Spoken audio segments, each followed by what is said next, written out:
문재인 대통령이 바이든 미국 대통령과의 첫 정상회담을 마치고 귀국길에 올랐습니다. 한미 정상회담 성과에 대한 평가와 함께 향후 남북미 관계의 변화 가능성을 오늘 전문가 두 분 모시고 함께 짚어보도록 하겠습니다.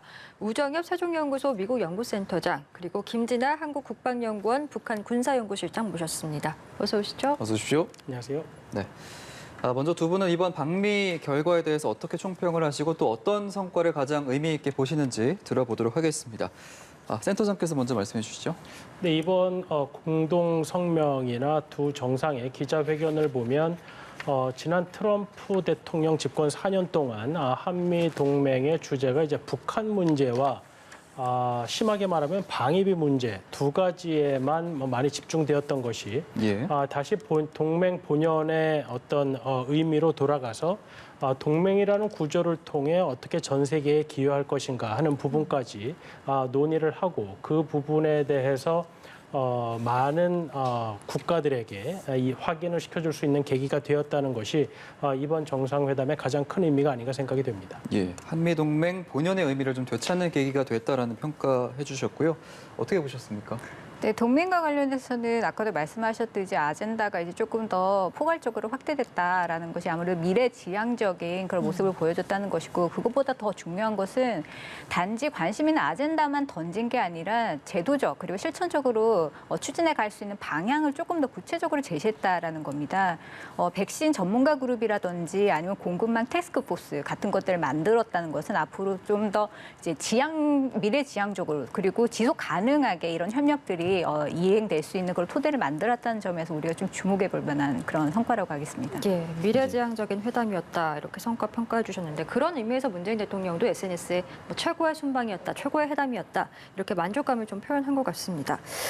이번 한미 정상회담의 이제 결과물들 저희가 살펴볼 건데, 가장 눈에 띄는 부분이 이제 남북 정상회담의 성과인 판문점 선언을 이번에 존중한다라는 입장이 담겨 있는 부분, 이 부분인 것 같습니다. 이건 좀 어떤 의미가 있다라고 봐도 될까요? 미국은 지금까지 남북 간의 관계, 그다음에 북미 간의 관계에 있어서 어떤 특정한 합의를 미국이 존중하지 않겠다는 의사를 표명한 적은 없습니다. 다만 이제 우리가 가졌던 우려는 트럼프 대통령에서 바이든 대통령으로 미국의 정권이 변화하면서 트럼프 대통령 집권 시기에 있었던 일에 대한 비판이 워낙에 강하다 보니까 이 트럼프 대통령이 취했던 북한 정책을 바이든 대통령의 가지고 있는 강한 거부감으로 인해서 거부하지 않을까 했던 우려가 있었던 것이죠.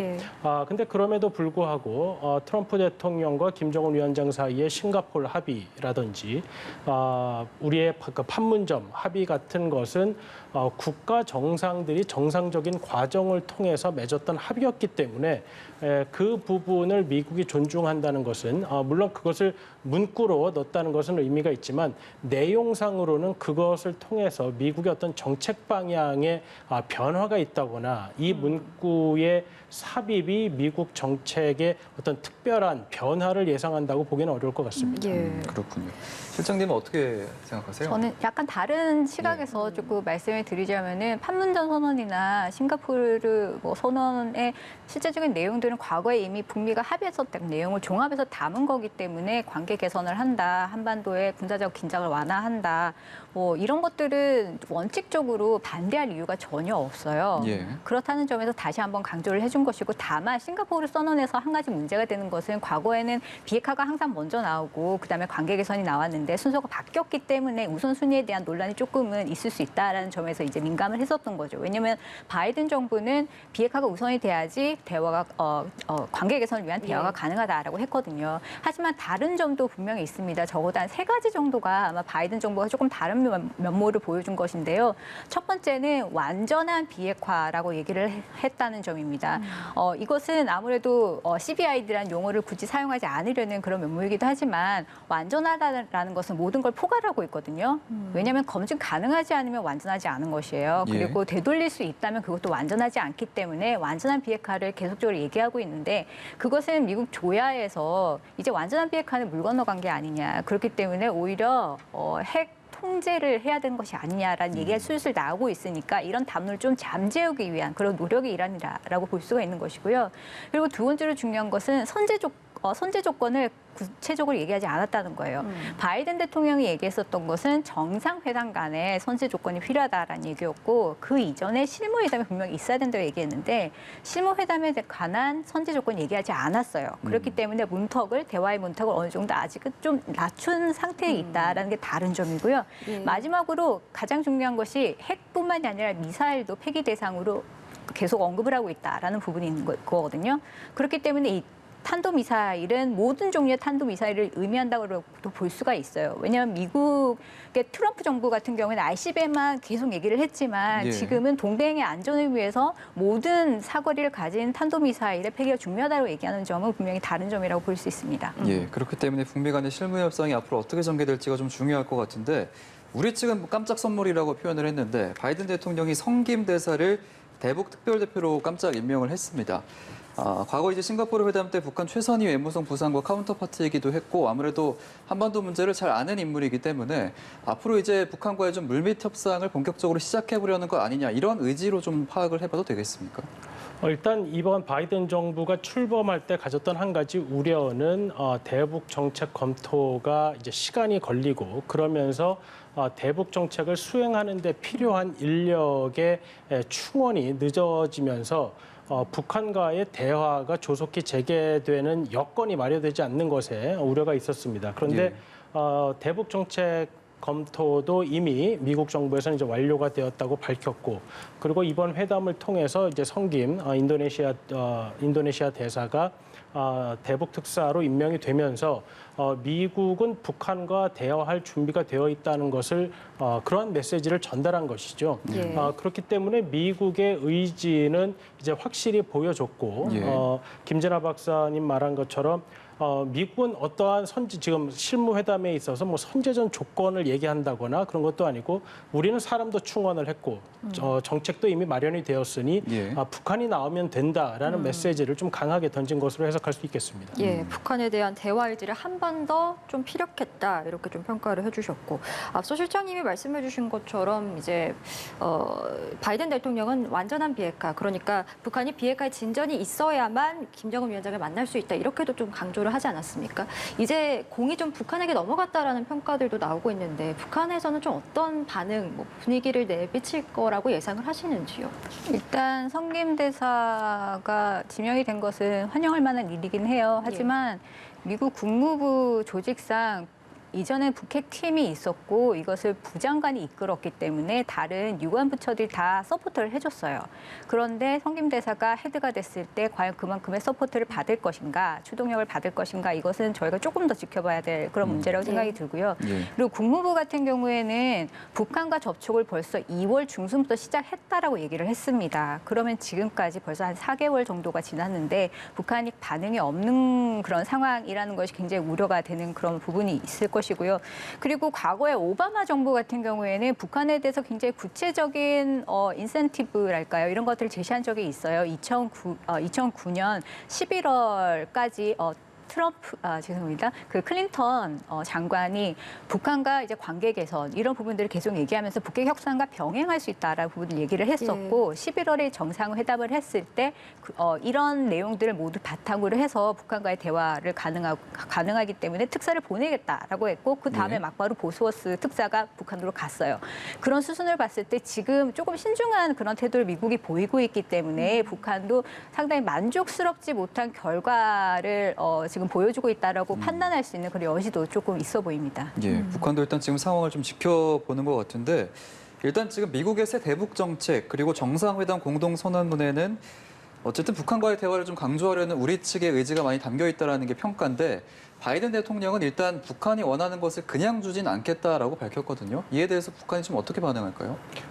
바이든 대통령이 그러한 이야기를 한 것은 미국 기자가 김정은과 만나지 않겠다고 이야기했는데 선제 조건이 충족되지 않는 한 만나지 않겠다고 했는데 그 선제 조건이 무엇이냐라는 것에 대한 대답을 하는 과정에서 나왔습니다. 예. 그 과정에서 이제 트럼프 대통령을 지칭은 하지는 않았지만 트럼프 대통령과 김정은 위원장 사이의 만남이 아무런 성과 없이 북한 정권을 정당화시켜주는 역할만 했다. 그래서 이제 그러한 것은 하지 않겠다라는 것을 이야기한 것이기 때문에 예. 그것은 실무 협상의 실무 협상의 재개와는 좀 다른 문제입니다. 그러니까 실무 협상이 진전이 되고 김정은 위원장이 어떤 행동으로서 북한 비핵화가 실제로 진전이 될 수 있는 모습을 보여준다고 한다면 그것이 이제 어떠한 행동을 하는 것인지 구체적으로 이야기하지는 않았지만 바이든 대통령이 말한 선제 조건이라는 것은 바로 그런 것이죠. 그렇기 예. 때문에 그러한 북한 측으로부터의 행동이 실무 협상을 통해서 정해지고 그 과정에서 정상 간의 만남이 필요하다고 한다면 만날 수 있다라는 게 바이든 대통령이 이번 기자회견을 통해 밝힌 입장이기 때문에 바이든 대통령의 어떤 단어 사용이 북한과의 관계 개선이나 협상 재개에 뭐 특별한 장애물이 되기는 어렵다라고 보겠습니다. 예, 예, 그렇군요. 알겠습니다. 일단은 한미 정상회담과 관련해서 북한 측에서는 별다른 입장을 내고 있지 않은 상황이지만 오늘 대외전전 매체를 통해서는 한미일 삼국 공조를 좀 간접적으로 비난하기도 했습니다. 뭐 서울 푸들 뭐 이런 식으로 좀 노골적인 표현도 담겨 있었는데 글쎄요, 바이든 미국 행정부에 대해서 이 북한이 지금 어느 정도의 평가를 내리고 있고 분위기를 갖고 있다라고 좀 전반적으로 보면 되겠습니까? 일단 원칙 외교라는 것이 원칙적으로 대화는 열어놓되 그 반대로 대화장에 오기까지 계속 압박을 한다라는 투트랙을 의미를 하는 것이거든요. 예. 그러면은 대화의 기회는 있지만 사실상 제재와 그리고 억제 태세는 계속 강화해 나간다라는 의미를 담고 있는 것이에요. 그렇게 되면은 지금 트럼프 대통령 임기 말기부터 이제 어떠한 문제들이 있었고 그리고 정부가 교체된 이후에 어떤 새로운 아이디어가 있는지 계속 리뷰를 하는 과정에서 범정부적으로 다 참여를 했어요. 그 얘기는 재무부, 상무부, 법무부 다 들어와 있다는 얘기거든요. 그럼 대화를 하는 국무부 빼고도 북한에 대해서 인권 문제라든지 사이버 문제라든지 아니면 기타 뭐 불법 활동들을 전부 다 관장하는 그런 부서들이 모두 아주 포괄적으로 리뷰를 했다는 얘기이기 때문에 기본적으로 제재와 압박 같은 그런 조치들은 계속 진행이 된다고 아마도 북한이 판단할 가능성이 굉장히 높습니다. 예. 그렇다고 한다면 북한이 얘기할 수 있는 것은 대화를 우선시하지 않고 소위 적대시 정책을 계속 유지한다라는 그런 비난을 할 수 있는 여지가 아직까지도 남아 있는 것이죠. 예. 앞으로 이제 북한이 어떤 움직임을 보일지 그 시기도 참 궁금한데 이어서 좀 질문 드리겠습니다. 앞으로 얼마나 좀 빨리 북한이 지금은 공이 북한으로 넘어간 상황이기 때문에 언제쯤으로 좀 전망을 하십니까? 일단은 저는 중국에 어떻게 압박을 좀 더 가해주느냐가 좀 관건인 것 같아요. 예.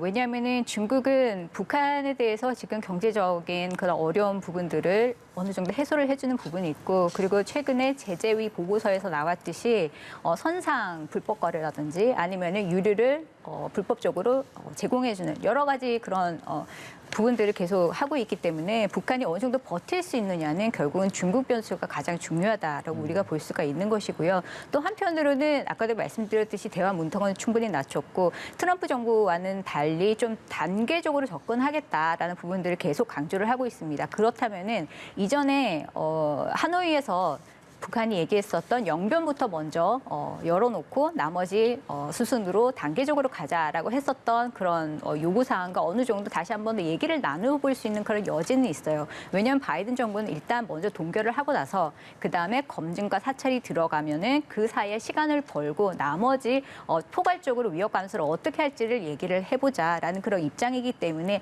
이런 다단계적인 접근법이 어느 정도 기회라고 생각을 한다면 북한은 다시 한 번 더 재고를 해볼 수 있는 그런 여지도 있을 것 같습니다. 그렇군요. 센터장님은 어떻게 전망하십니까?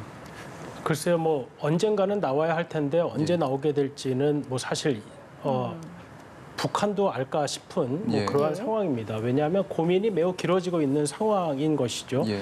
단거리 미사일 실험을 몇 번 한 거 외에는 이렇다 할 사실 강한 도발을 통해서 미국의 계산을 바꾸려는 시도를 한 것도 아니고 아니면 뭐 또 협상에 대해서 적극적인 의지를 비추고 있는 상황도 아니고 그러한 상황이 북한이 현재 처해 있는 어떤 고민의 상황을 말해주는 것 같습니다. 그래서 경제적인 어려움이 얼마나 깊어져야 북한의 어떤 생각이 바뀔 것인가 하는 문제는 이제 저희들이 생각을 하고 있는 것인데 그 단계가 이제 어느 정도까지 될지는 북한은 이제 다른 국가와 체제가 전혀 다른 국가이기 때문에 예. 우리가 생각할 수 없는 범주에서 의사결정이 내려질 수가 있어서 그 부분을 예측하기는 쉽지 않은 것 같습니다. 예, 알겠습니다. 그리고 이번 회담의 또 다른 성과 중 하나가 우리 국군 55만 장병들에게 백신을 직접 미국이 지원을 하기로 했는데 취지는 이제 양국 장병들이 연합작전을 수행하는 데 있어서 어려움이 없어야 한다는 게 취지인데 그러면 이제 그동안 사실 한미 연합훈련이 많이 축소되고 연기가 됐었는데 하반기부터는 좀 정상적으로 이루어지게 되는 건가요? 일단 가장 큰 문제가 코로나 때문에 많이 축소가 되었었고 예. 사실 미국에서 증원 인력이 들어와야지 아주 풀스케일로 작전을 할 수가 있어요. 근데 미국에서 사람들이 못 들어왔기 때문에 축소된 측면도 분명히 있었거든요. 그리고 최근에 주한미군 사령관으로 임명되었었던 임명자가 얘기를 했었던 것 중에서 하나가 인준청문회에서 분명히 이렇게 소규모로 하는 것은 대비 태세에 이제 문제가 발생하는 부분이 있기 때문에 그리고 특히 컴퓨터를 중심으로 해서 훈련하는 것은 실전에서 야외에서 기동 훈련을 하는 것과 분명히 차이가 있다라고 예. 얘기를 했어요. 그렇기 때문에 이 부분을 생각을 해보면 이제는 정상화를 해야 될 시기가 있다고 미측도 조금 판단을 하는 부분이 있을 것이고요. 그리고 한국 측에서 봤을 때 지금 조건에 기초한 전자권 전환이 최대의 이슈인데 지금 우리가 IOC는 이제 이미 지나갔지만 FOC와 FMC가 계속 남아 있어요. 2단계, 3단계가 지금 나와 있는 상태에서 이것들을 빨리 검증을 해줘야 돼요. 그래야지 조건이 충족이 되었는지 안 되었는지 우리가 판단할 수가 있는 것이거든요. 그렇기 때문에 이런 것들을 검증하려면 결국에는 연합훈련들을 정상화 시켜줘야지 가능한 겁니다. 그렇기 네. 때문에 한국 측에도 이것을 연합훈련을 빨리 재개를 하는 그런 이익이 있는 것이고 미국 측에 봤을 때도 같이 이익이 있는 것입니다. 그렇기 때문에 여기에서는 이해관계가 서로 공유된다라고 할 수가 있는 거겠죠. 예, 알겠습니다. 그리고 또 이 구체적인 성과 중 하나로 꼽히는 것이 이제 미사일 사거리 탄두 중량을 제한했던 규정도 42년 만에 사라지면서 우리로서는 이제 미사일 주권을 되찾게 된 건데 아무래도 이제 ICBM 같이 이제 탄도미사일 개발이 가능해지면서 주변국들의 반응도 좀 중요해질 것 같습니다. 어떻게 좀 예상을 하시는지요?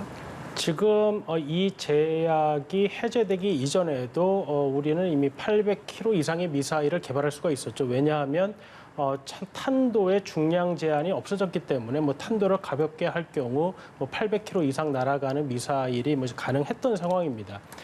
근데 이제 이 부분은 물론 주변국들이 문제를 삼을 수도 있겠죠. 네. 왜냐하면 거리가 늘어나는 만큼 그리고 미국과 한국이 매우 특수한 연합군 체제를 유지하고 있는 상황에서 한국의 미사일 능력 향상은 꼭 한국에만 한정된 것이 아니라 한미연합군의 능력 향상으로 이해가 될 수 있기 때문에 특히 미국과 관계가 좋지 않은 중국과 같은 국가들에서는 심적으로 반발을 할 수가 있겠지만 말씀하신 대로 이것은 우리나라가 원래 가지고 있던 권리에 대한 문제이기 때문에 중국으로서는 아마 크게 반발할 명분은 없을 것으로 생각이 됩니다. 예, 그렇군요. 자, 이런 상황에서 주영 북한 대사관 공사 출신의 태영호 의원이 향후 한반도의 정세 변수가 중국 시진핑 국가주석에게 달려있다 이런 분석을 내놨습니다.